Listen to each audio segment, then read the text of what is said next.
હું બનાવીશ લીલી ડુંગળી અને ચણાના લોટનું શાક।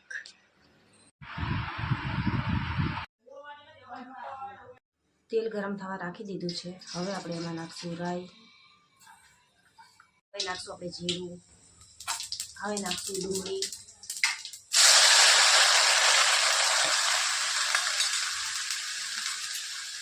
મિક્સ કરીશું। હવે આપણે એમાં નાખશું મસાલા, સ્વાદ પ્રમાણે મીઠું,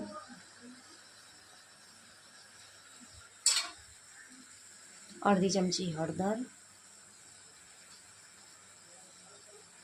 ધાણા જીરું,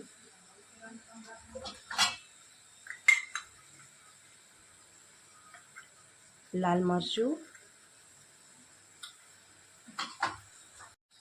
હવે આપણે આને સારી રીતના મિક્સ કરીશું। આપણી ડુંગળીનું શાક સરસ ચડી ગયું છે। હવે આપણે એમાં નાખશું 3 મોટી ચમચી ચણાનો લોટ। હવે આપણે કરશું અને મિક્સ સારી રીતના અને 3 થી 4 મિનિટ માટે ચડાવી લેશું। પછી લાસ્ટમાં આપણે એમાં ખાંડ નાખીશું। હવે આપણે નાખશું 1 મોટી ચમચી જેટલી ખાંડ।